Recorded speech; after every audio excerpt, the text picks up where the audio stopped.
is a tremendous Provençal vegetable soup. It contains potatoes, carrots, onions, leeks, peppers, green beans, white beans, peas, tomatoes, garlic, and just a whiff of zucchini. We're making Soupe Pistou today on the French Chef.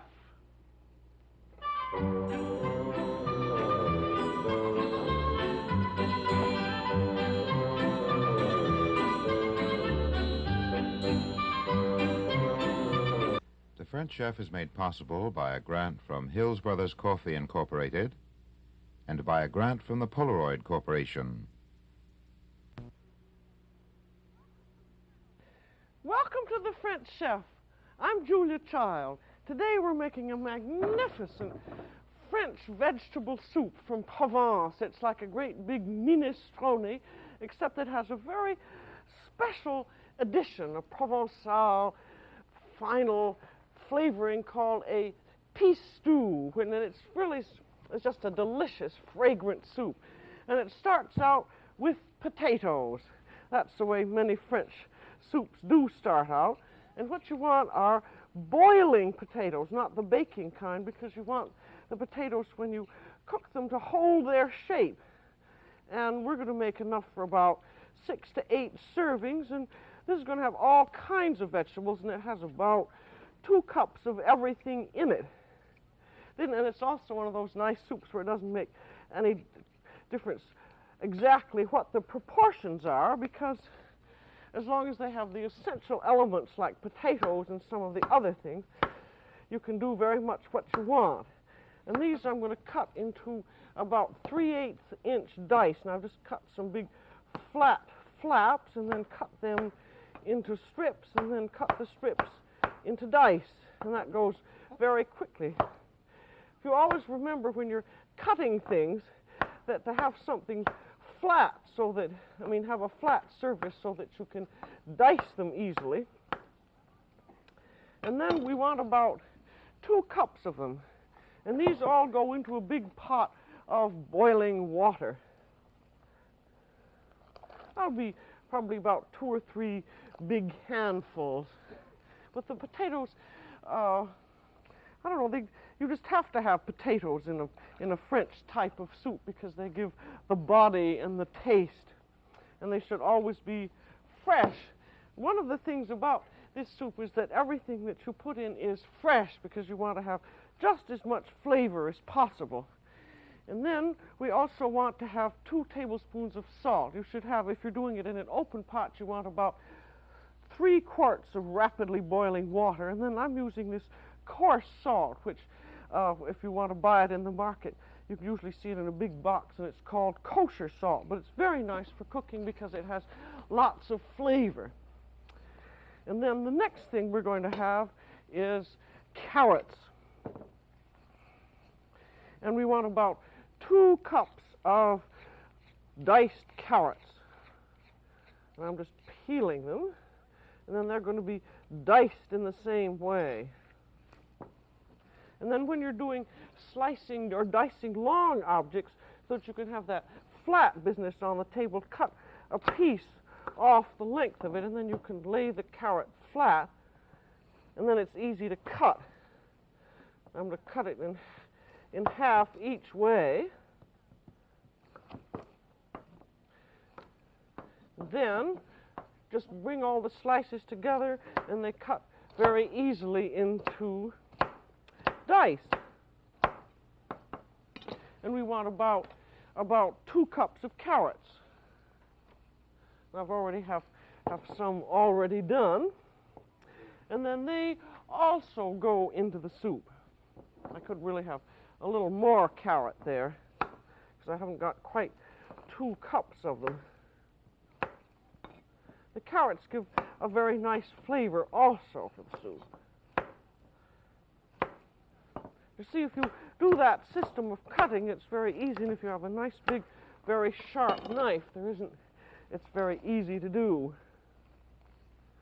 And there are 2 cups of carrots, and then we have to have either onions or leeks. And the leeks, you're familiar with, we've used them a lot. In case you've forgotten what we do about them, you take your whole leek. This is really is a member of the onion family, and they are available almost everywhere because a lot of people don't know about them. They don't ask for them, and if you ask your grocery for them, you can get them. And when you clean them, you take a knife and you slit them starting at about the middle of the white, slit them all the way up, then you give it a quarter turn and slit them the rest of the way, and then open the leek up and wash it under running water, being sure that you wash between each leaf. Now, if you can't get leeks, and I hope you can because they have a delicious perfume, just use onions, so either 2 cups of onions or leeks.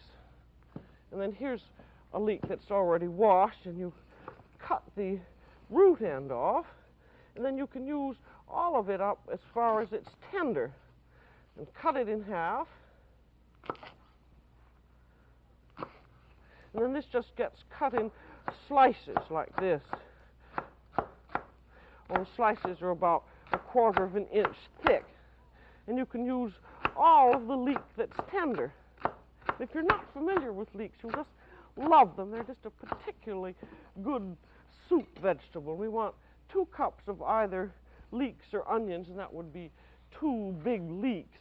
And I have a little bit more here. And then this part is known as the soup base. And this part you can get cooked ahead of time, and then you have other things that go in afterwards. And this is also very, you could just make a soup simply out of your potatoes, carrots, and leeks. If we've already done the leek and potato soup, and if you have the leeks and the potatoes, you have something perfectly delicious. But we're making this traditional soup, au pistou, and when you make it, one of the traditional things to have in it is white beans, and that means it's like, a navy bean comes in a big pod that looks like a pea pod, and what we buy in a package, they're dried, but in season, they're fresh, and there are many different kinds of them. There's a white bean, and then there's also a sort of a mottled red and yellow bean called a horticultural or agricultural bean, and they're absolutely delicious. But of course, they're only in season part of the year. So if you can't get the fresh beans, which are called in French haricots blancs frais, use canned white beans like this. Or you could use canned kidney beans.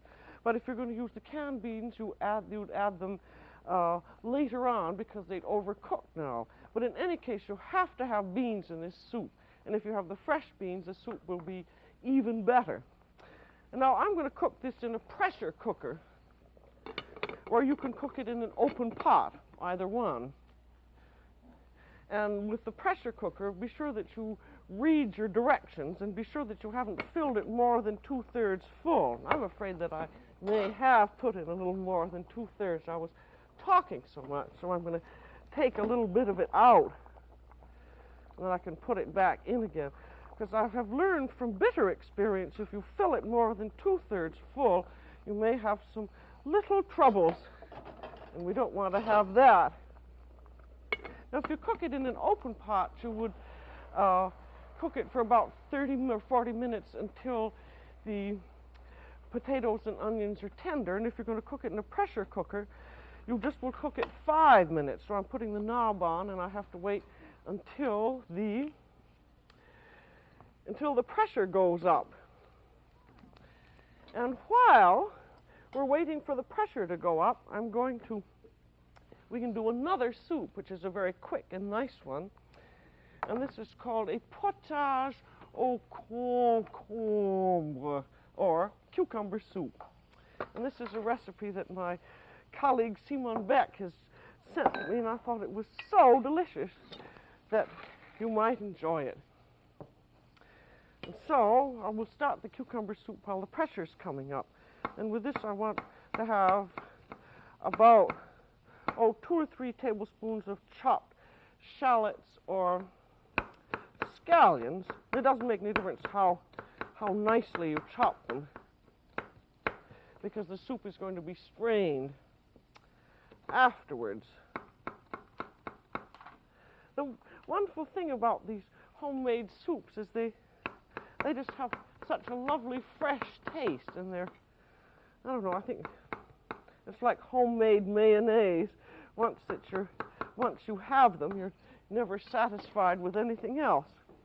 And now we have our cucumbers, and for this we want about, to serve 6 people, we want 2 8-inch cucumbers, and they should be peeled.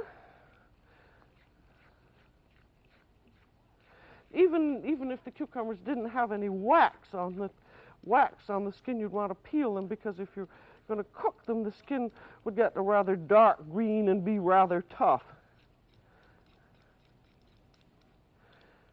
And then we want to have a few slices of cucumber to decorate the soup with.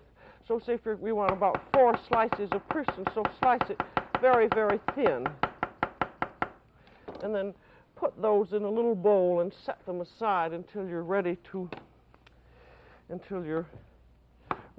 serve them. And then the rest of the cucumbers just get rather roughly chopped.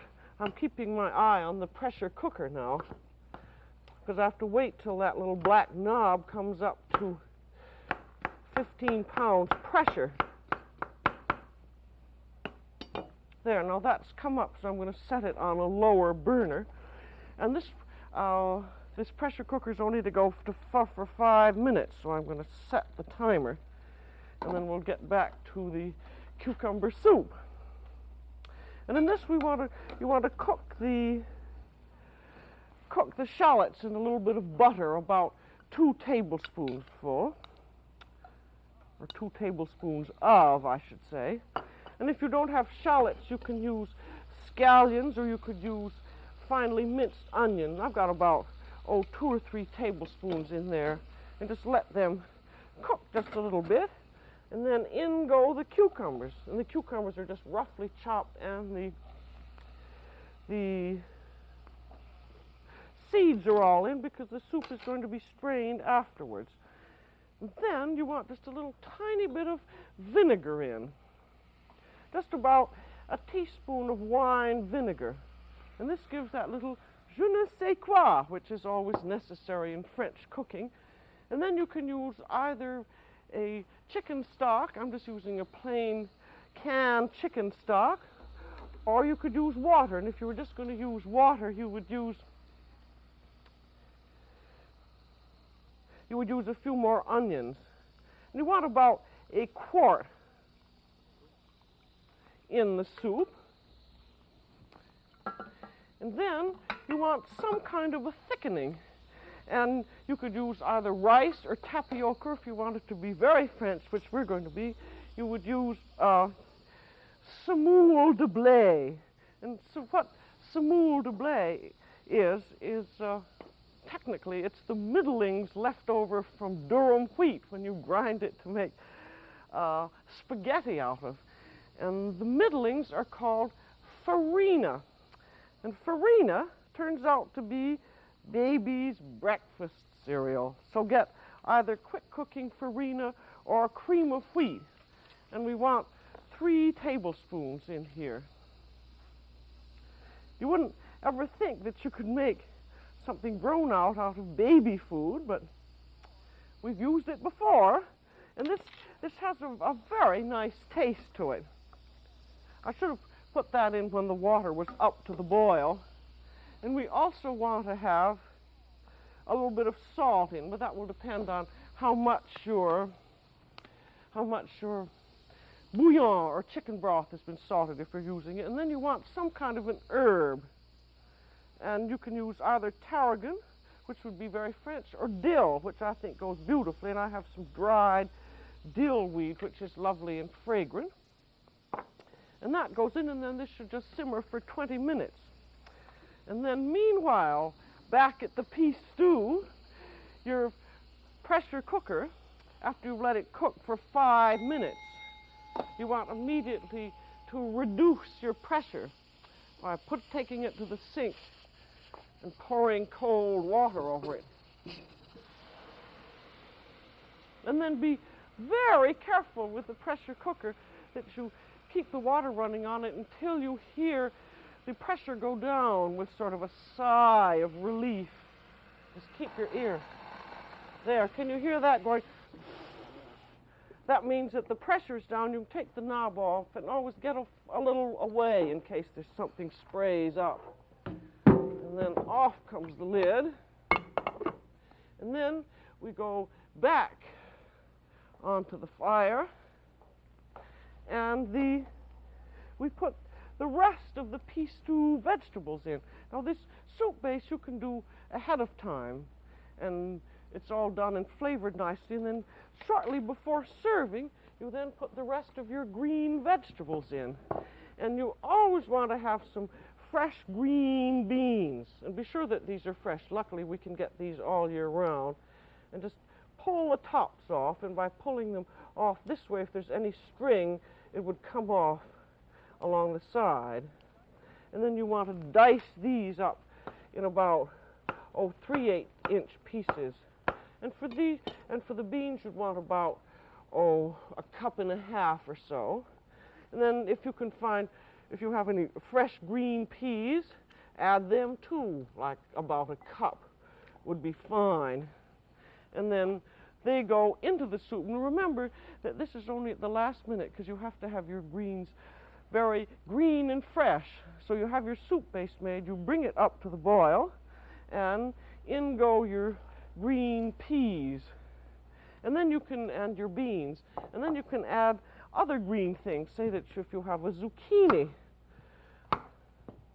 you've got that all nicely washed, and then you would dice that again in the same way. With the zucchini, you don't have to peel it because the skin is nice and tender.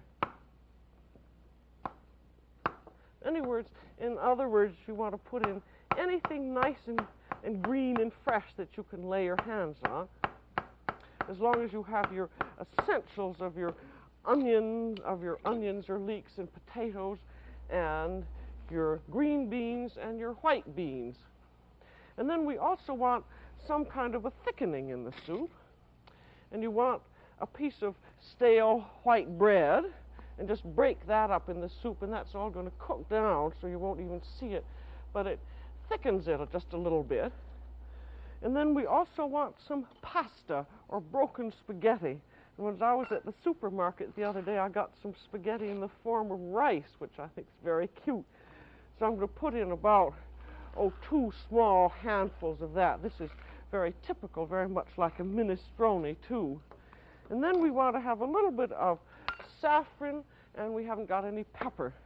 Saffron, again, is a Provençal thing, and these are saffron flowers. You just want a little pinch in because it gives a nice color to the soup, but you want to be very careful that you don't add too much. And then put some good bits of pepper in it. And then at this point, too, you should taste it, because you want to make sure that you've got enough salt in it.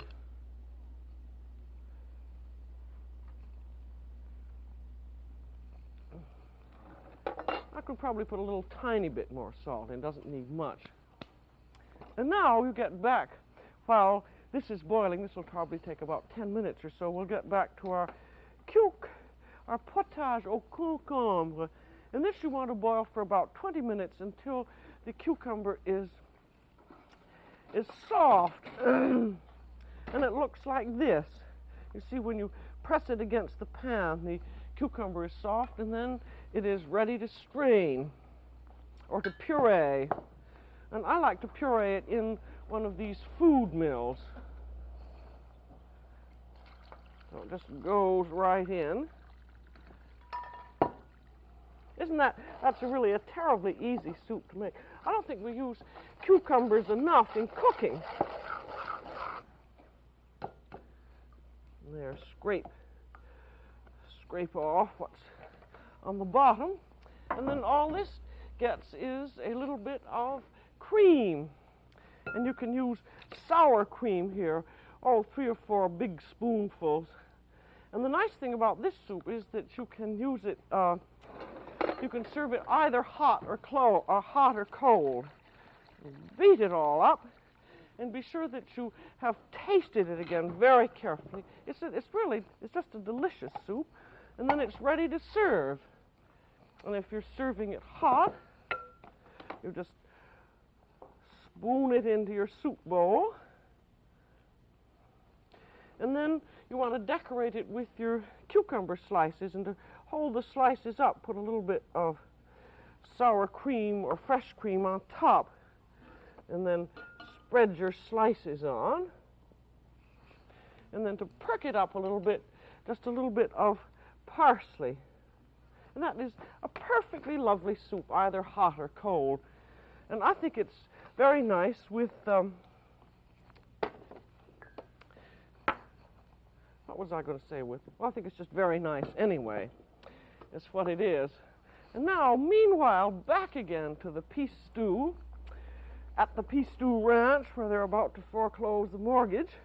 The beans are, when the vegetables are half cooked, you want to put in, if you're using your canned beans, you would then put them in 3 or 4 big spoonfuls. These happen to be these Italian cannellini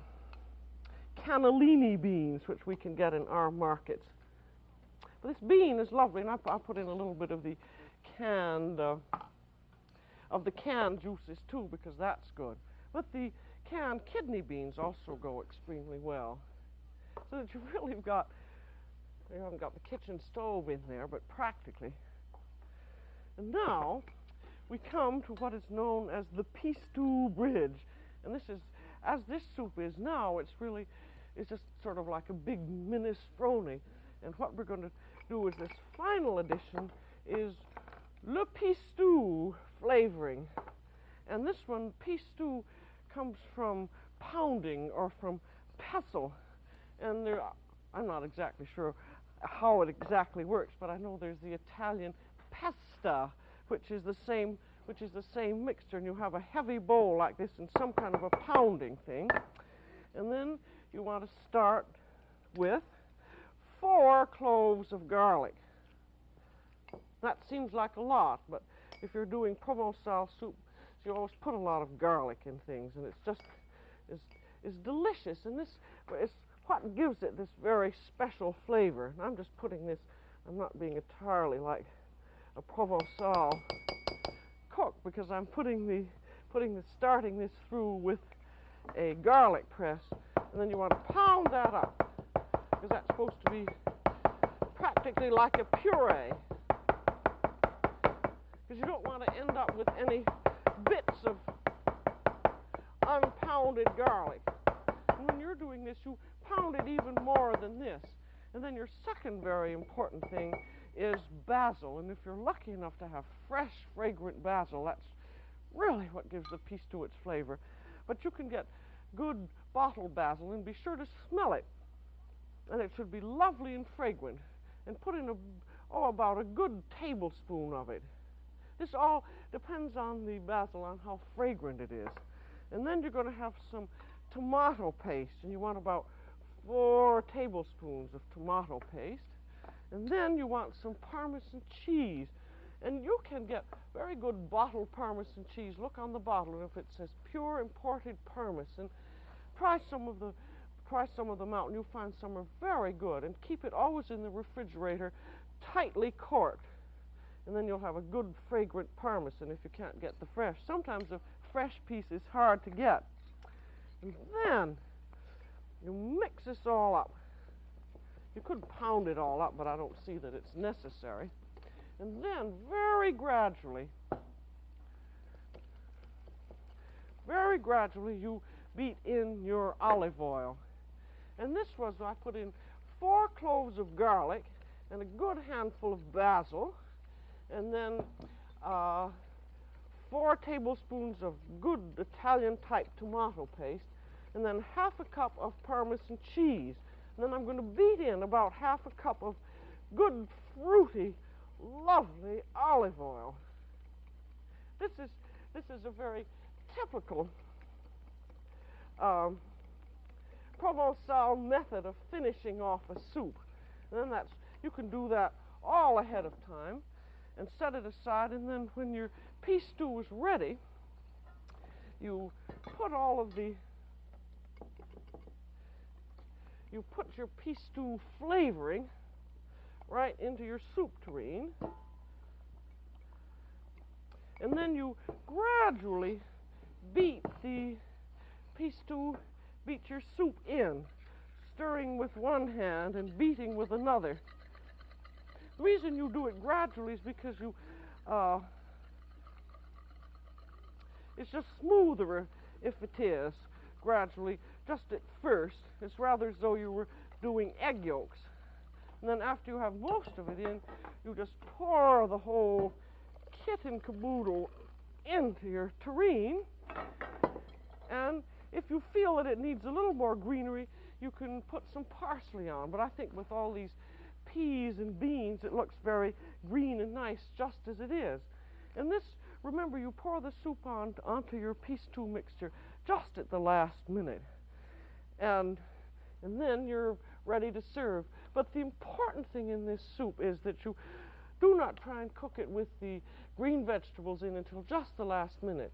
And it'll take about, say, 10 or 12 minutes for the green vegetables to cook, because the beauty of it is the freshness of all these ingredients, and then that wonderful liaison of the Pistou at the end just gives it so much character. It's just a perfectly delicious soup, and it makes really a whole meal, as you can see. Well, I'll put a little bit of parsley on too. I might as well do everything.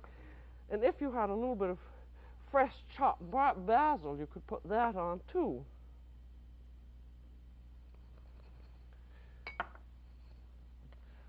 I hope you remember what all of those ingredients were that we had, but actually it doesn't make too much difference as long as you have your Pistou at the end and your beans. And now we're going to serve it. As you can see, with all of these vegetables in, this makes a very hearty main course. And all you need with it is French bread, and then you can follow it with a green salad and cheese and fruit. I think just apples and cheese are a lovely dessert, and it's a very healthy one. And you can see all this soup is just nothing but water and vegetables in your Pistou flavoring. And then a little bit of rosé wine wouldn't go amiss at all. Or you could use a light red wine. If you're in Provence, you would use a Côte de Provence. Now, we had some friends who had just come back from France, and the thing that really impressed them most of all was the French homemade soups. They said they'd never tasted anything so good, and they'd really forgotten how good homemade soup was. And also, I think soup is so adaptable. It's soothing to begin a meal with, like soupe au concombre. Or you can make a whole main course, like this soupe au Pistou. So that's all for today on The French Chef. This is Julia Child. Bon appétit. The French Chef has been made possible by a grant from the Polaroid Corporation and by a grant from Hills Brothers Coffee Incorporated.